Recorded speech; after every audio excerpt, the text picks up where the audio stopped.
It will take you about 2 hours to read my book, Bulletproof Retirement. But here's a 3-minute snapshot of the key takeaways in each of the 6 elements. Number 1, get a grip of your number.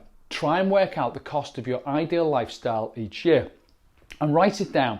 And that should start to paint a picture for you as to what you might need your pension or investment portfolio to do for you to cover you through a 30-year retirement window, which is typical now of what we can all expect. Number 2, invest using academic data and peer-reviewed evidence. Don't try and pick stocks, bonds and funds and guess what's going to work whilst looking in a rear view mirror or working with an advisor or manager who looks in a rear view mirror. With top 20 fund lists, you want a series of funds or a fund that buys the entire global equity market in the developed world, and you want it to repeat through the emerging world. Don't get caught up on whether Brazil will beat Chile or Colombia. And don't pick individual hot new listed companies from a stockbroker, for example. Instead, use a fund that is exposed to all of the new hot stocks. There's something like about 4,500 small cap companies in our fund, and some of them will turn out to be the next Teslas, Amazons and Googles. Which ones? We don't know, but we don't need to.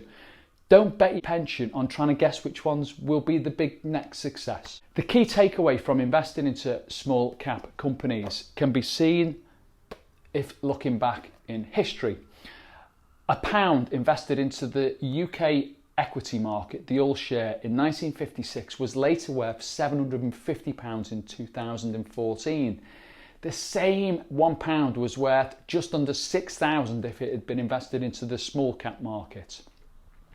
Don't invest into fixed income. I know it's controversial, and experts and even leading academics will say that holding as much as 50% in fixed income can still give you the same returns without the volatility and gyration of prices, but I disagree. I say go down a full equity route and live with the gyration of prices if you can.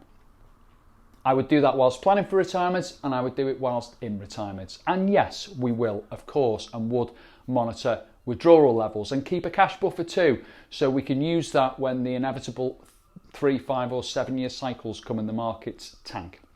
Number 3, use your tax allowances. Don't leave them behind. They disappear every April. That's your annual pension allowance, your capital gains tax allowance and your ISA allowance. Once they're gone, they're gone.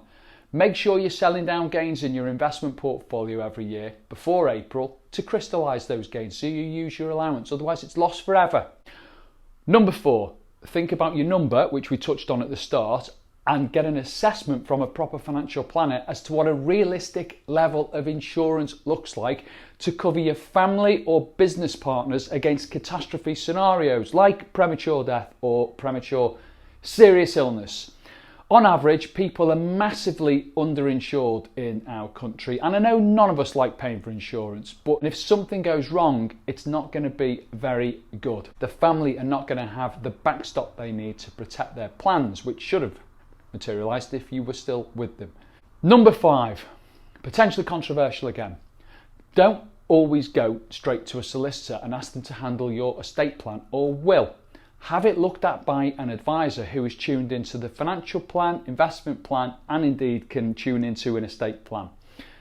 That advisor who's qualified in all 3 areas is crucial. Number 6, review your financial plan, review your investment plan, and review your estate plan every year. And make notes that sit on file that the family can look back on and that can be used to support any future problems that might materialise. Now, my book was first published in June, and it is now an Amazon #1 bestseller in personal finance, in personal risk management, and in personal retirement planning. It has a link to book a non-cost consultation, which is provided at my expense too, and I'll see you soon.